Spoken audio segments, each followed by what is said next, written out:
Mislim, da se lahko marsikdo strinja s tem, da je bilo zadnje leto definitivno najslabše leto v zgodovini samostojne Slovenije in to leto ni bilo najslabše zaradi koronavirusa, pač pa zaradi vlade, ki jo vodi Janez Janša.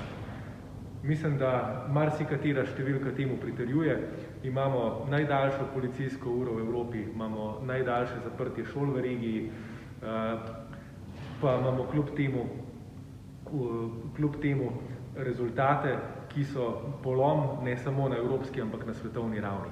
Po smrtih, okužbah in tako naprej je Slovenija praktično podirala rekorde in ko Janez Janša govori, da so zajezili epidemijo, je treba spomniti na to, da so praktično okužbe začele padati približno takrat, ko je Bojana Beović ugotovila, da se je s koronavirusom okužilo že nekje do 600.000 ljudi.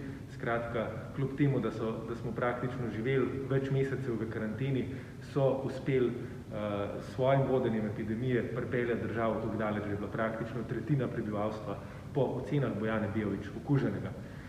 Da ne govorimo o drugih stvareh, kot so ukrepi za pomoč gospodarstvu. Tam so spregledali cele vrste ljudi, od vseh samozaposlenih na začetku, pa do mater samozaposlenih, samohranilk. Za mlade se praktično ničesar ni naredilo, razen 2 odpustka po 150 evrov.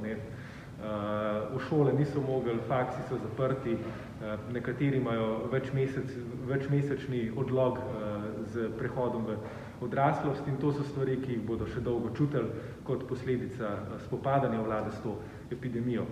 Skratka, če potegnem črto, to leto je bilo najslabše v zgodovini samostojne Slovenije zaradi tega, kako je vlada vodila svoj boj proti epidemiji. Ni šlo za boj proti epidemiji, kot pravi Janez Janša, pač pa so namesto boja proti epidemiji poskušali izvajati nekakšen družbeni prevrat. Več mesecev že spremljamo vojno proti medijem, pa agresivno prevzemanje državnih podjetij z kadri, ki so lojalni vladajoči stranki SDS, razprodajanje države sosednji Madžarski in pa predvsem posnemanje nekega modela, ki je napol Viktor Orban, napol Donald Trump.